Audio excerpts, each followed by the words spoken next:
What's going on, everybody? This is Al from PlaybookGamer.com, and in the last Dynasty video, we took on Oklahoma in the national championship game, and we got the win 31-17. Just a great, fun game throughout.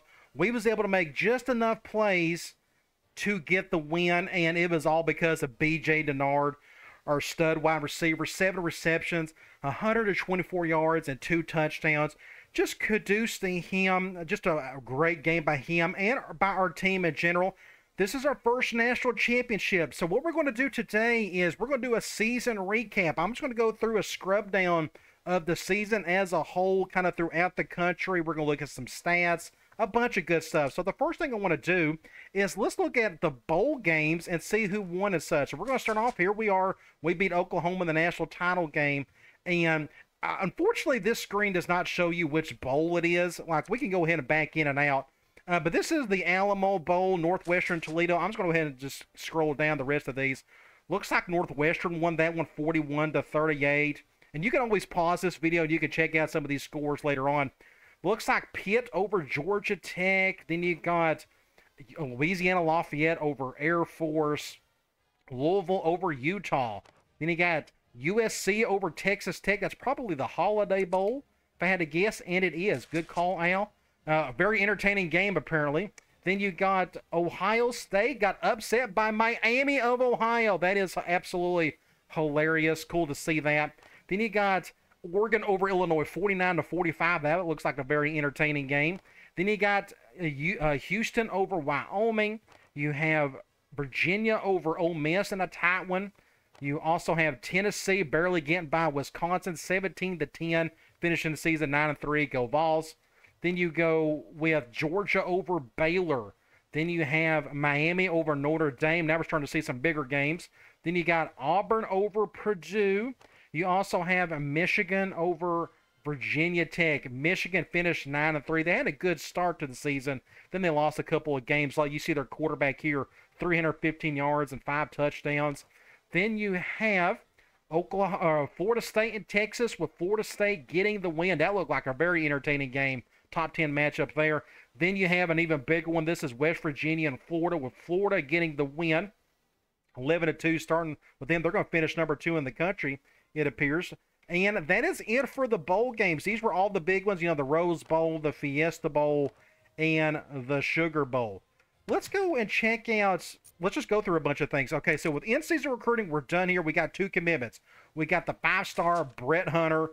I'm hoping he's a day 1 starter. I mean, there's nothing stopping me from playing him out of the gate. We'll just see kind of where he's at, because we got some decent tight ends already, but it's good to have him in the fold. And then we got defensive end Kevin Brandt. I think he'll be a redshirt candidate. We're going to look more into that in the off-season video, but I'm really excited to have him and to deepen the defensive end position. Let's go to Sports Illustrated.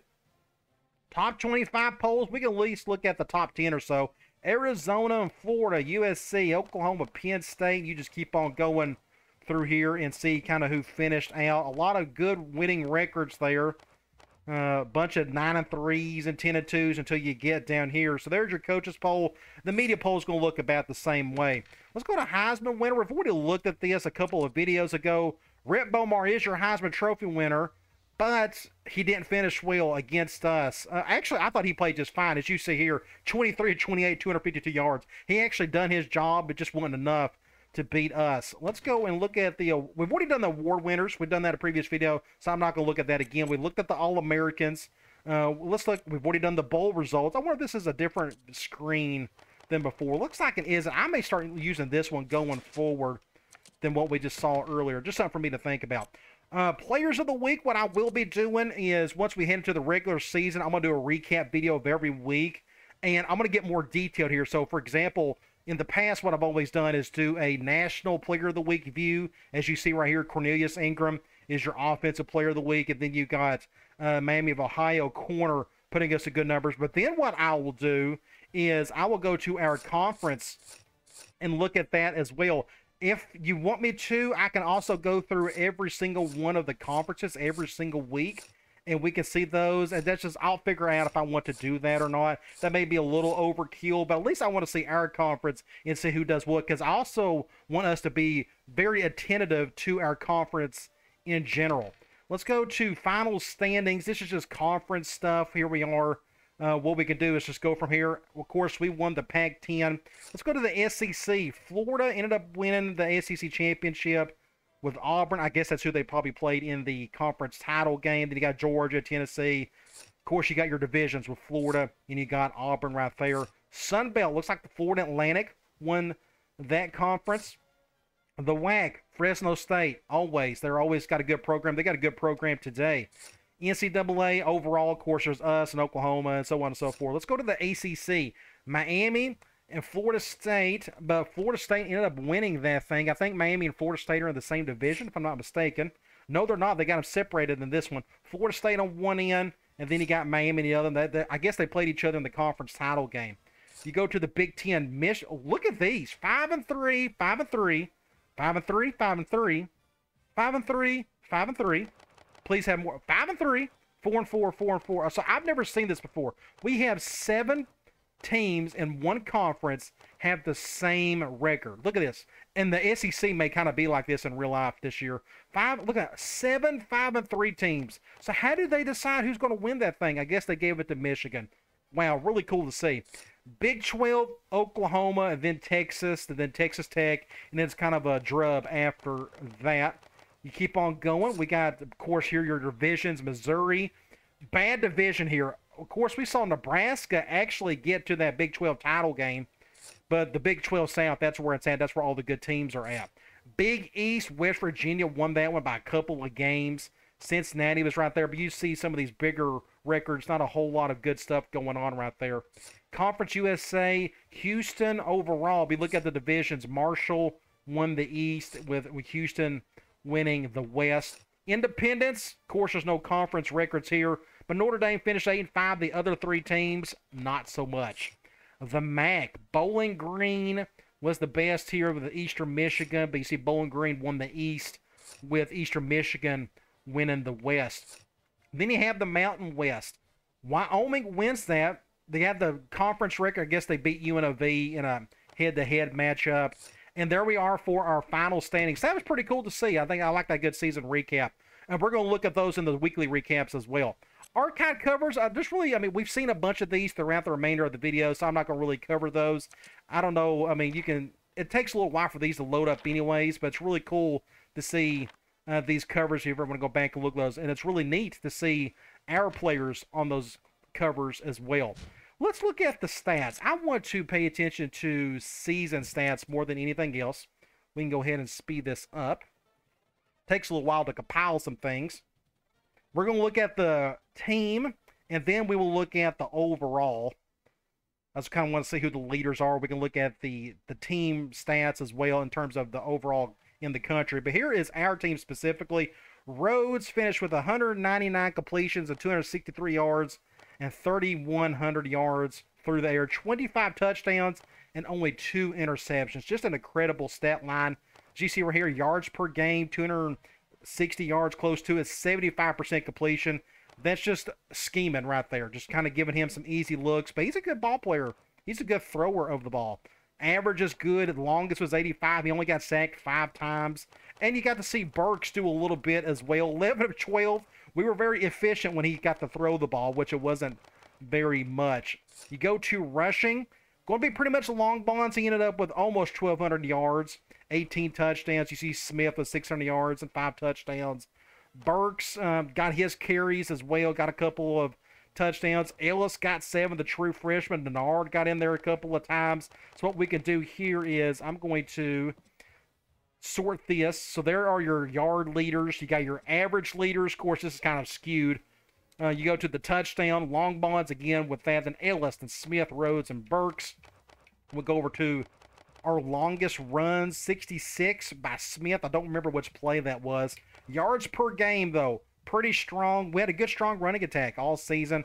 After the hit, 283 by long bonds, and he wasn't even an impact player. 20-plus yard runs. This is what you're looking for, the big plays. Anything 20-plus yards, that's what you're looking for, and cool to see long bonds have a few, and Smith and even Burks had a couple. Broken tackles, 30 throughout the season, so he broke, like, what, about 2 a game, 2 or 3, if that. Fumbles, he had 3, and Smith had 3. So let's go over to receiving. Denard, 59 receptions total. 1,300. Let's just go and sort this while we're at it. Yeah, so 59 for him. Smith, then it was long bonds. So our halfbacks got more involved than anybody else in our passing game. A lot of that was our screen game. It's been very effective for us this year. Then we got some of our receivers getting some catches. But you go to the yards, that's where you get the receivers involved with Denard, McCoy, and Thomas. You look at some of these averages, really good averages. Of course, we go over the top when we can. And it's just like a very efficient type setup there. Touchdowns, Denard had 14, Ellis with 4, Thomas with 2, McCoy, and so on and so forth there. You look at the long, I don't remember hardly any of these plays. I'll have to think about it. But Denard ended up with an 85-yard play of some sort. Thomas had an 84, McCoy 77. Just a lot of really deep, big-time plays. Yards per game, 112.8 for Denard. Insane. Everybody else just had like 20 or 30 or so. Let's go over here. Rack. What's rack? Is that receptions after the catch or runs after the catch? Either way. And there's the average for it. But, of course, Denard is going to lead in all of these. Looks like Ellis led that one as well. Pretty cool. Then you got drops. Somebody can explain to me what rack is. I already forgot what it is. Drops, I hate to look at this. Denard ended up with the most, but he got the most targets, too. So that kind of makes sense. McCoy and Marks and so on and so forth. Really good season by our receivers in general. Pancakes, this is going to be up quite high. We had, what, all starting 5 offensive linemen were first team all Pac-10. A lot of this is due to the pancakes. I don't remember many of them. It's not like we're getting a ton of push, but they're just not letting anybody come through. Either really cool to see that. Sacks allowed, not many. We only had 3 sacks on the season. Defensively, who led in tackles? McCovey and Palmer. Then we got our starting corner with 31. So your linebackers, those are the ones who need to be leading in tackles. Tackles for loss, you got Long and Vickers and Turner and Palmer. But Long, it's those sacks and those tackles for losses. He had 12 total sacks. Just another incredible season by him. You look at his career, incredible.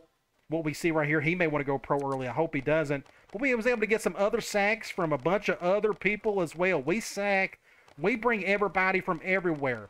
I need to put in more cornerback blitzes as well. I'm talking about outside corner stuff. Let's look at interceptions. This was kind of low, but thankfully our impact strong safety led in that. Then our backup outside linebacker, Lopez, ended up with 3. Palmer had a couple, and everybody else just kind of had 1 apiece. Not a whole lot of interceptions this year, but enough to get the job done. Interception yards. Lopez, I think he had, 1 big pick 6.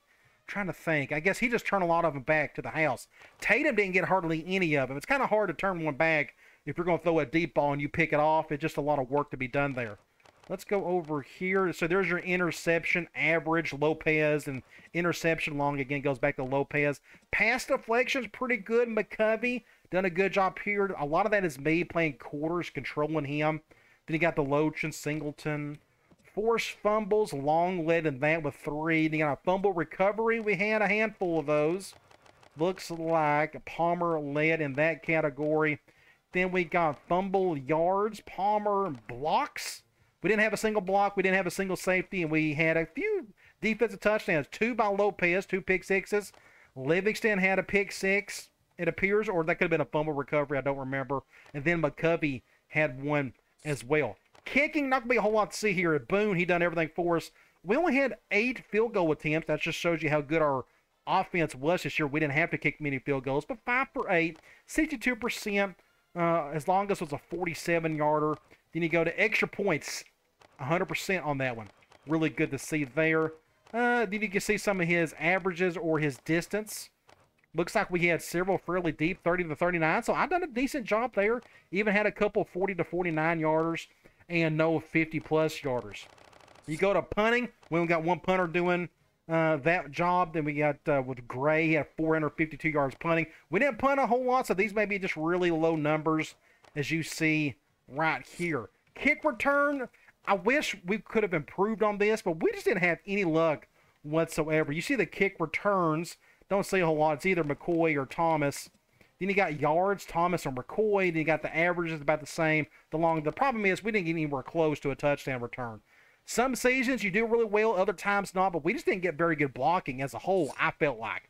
Thomas, Only had 16 returns via the punt return, 131 yards, 8.1 on the average. And again, no touchdowns. And that is our season stats. I still want to go back here, and I want to go to the all. Where can I find that? Is it over here? We're not going to look at the conference. That will take forever. So I guess I got to go back this way. It's been forever since I've looked at it. Can we look at NCAA? Is that what it's called? Maybe that's what it is. Let me find. I know what's in here. There we go. That's what I wanted to see. I just want to quickly just go through who the top leaders were. So you got your QB rating was McCoy. So there you go. Even Rhodes, as good as we had of a season, he didn't have Bomar and McCoy was ahead of him. So there are your truly your best quarterbacks if you go by the QB rating.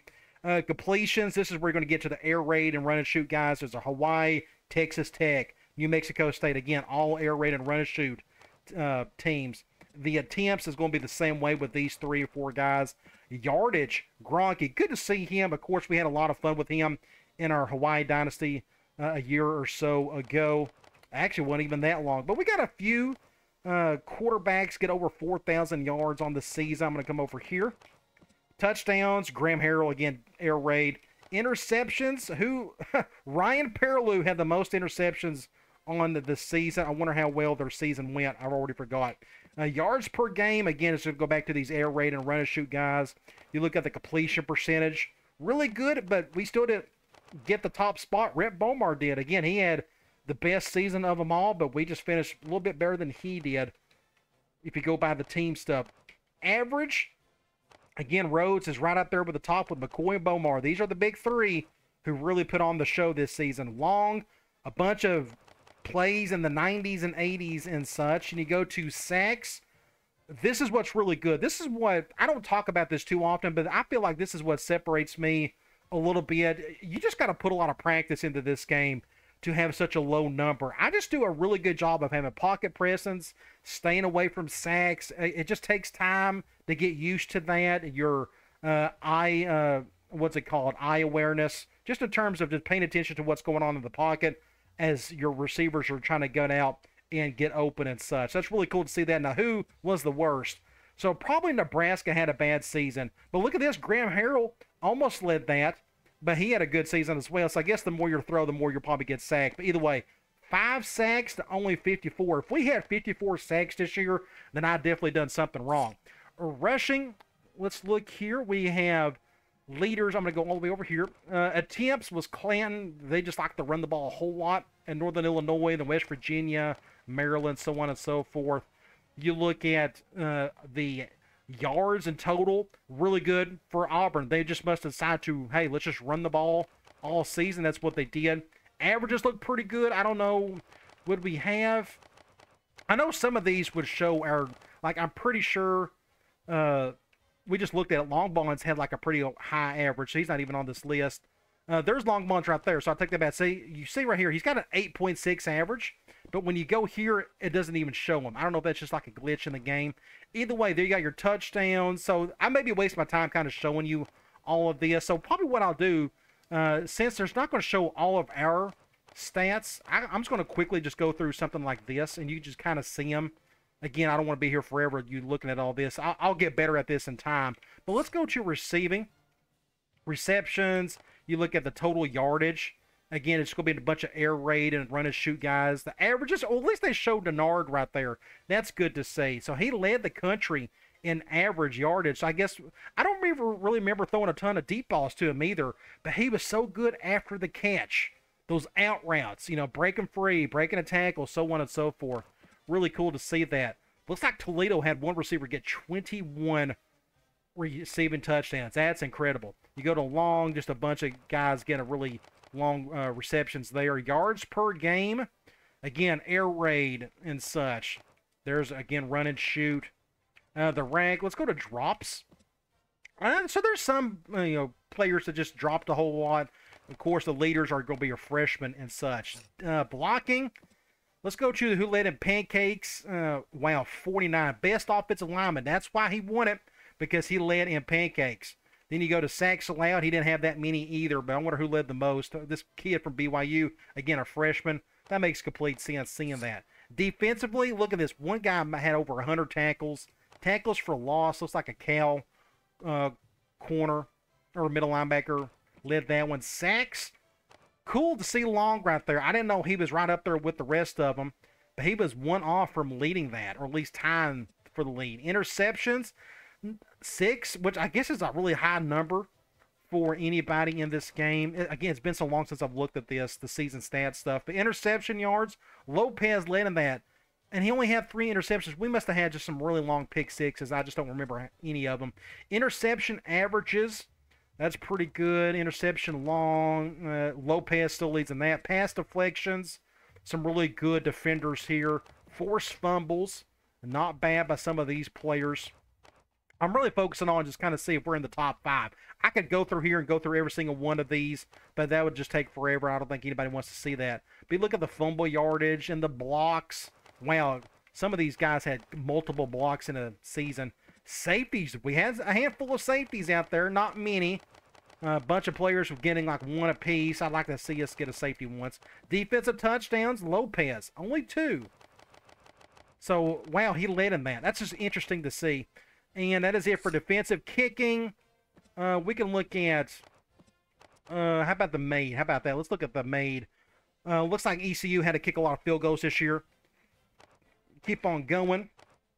Field goal percentages should be interesting. Not bad, 100% for their Notre Dame kicker. The longest one, a handful of 55-yarders. Look at that true freshman getting a 55-yarder for Cal.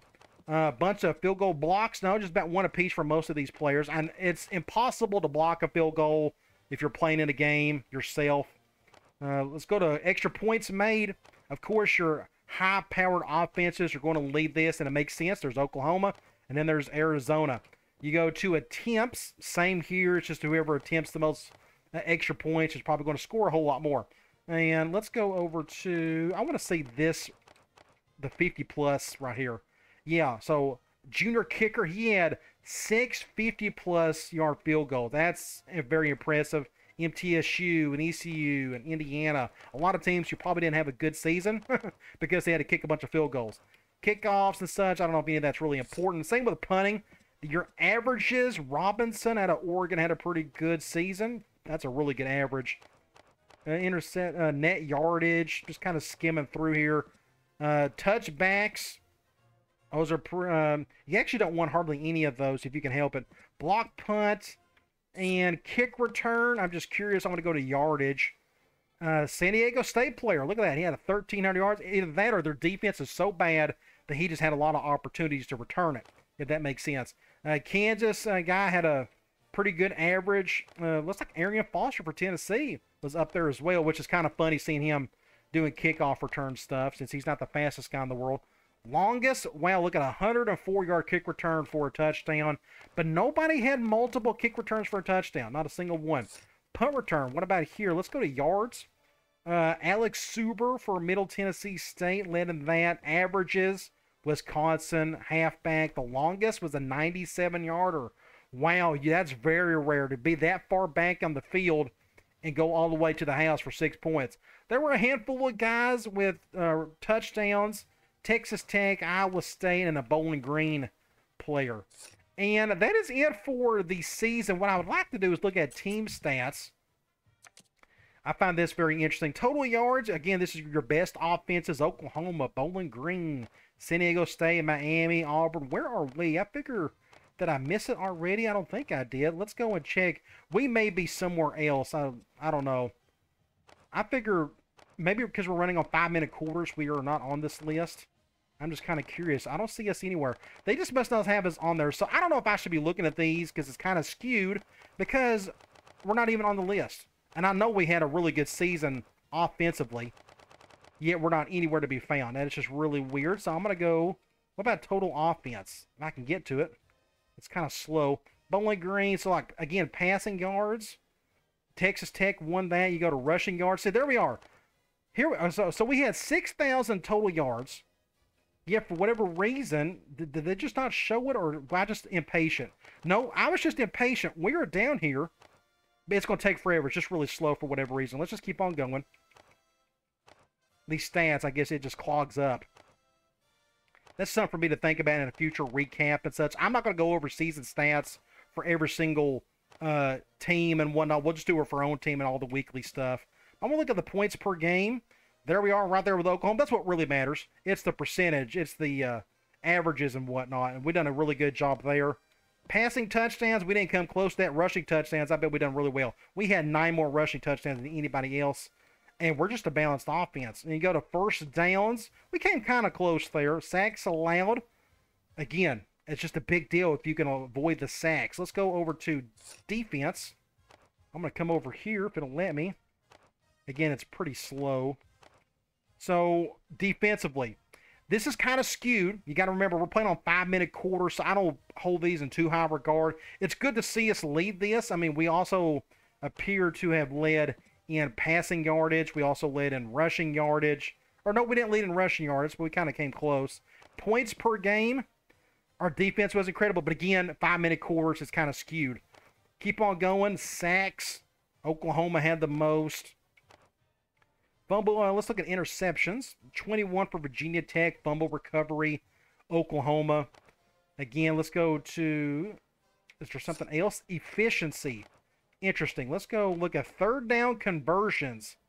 Northern Illinois had 96 third down conversions. We had the least amount. Is that just because we got smaller games? Does that make sense? That's just kind of weird. So I don't know if that means much of anything. So at least I learned a little bit of something. I don't know if it's, again, very important to go through all of these stats. Because some of this could be very skewed just due to our quarter length and whatnot. Turnovers. Let me just... I think I've kind of changed my mind. Let's look at turnovers real quick. Then we'll just get out of the stats situation.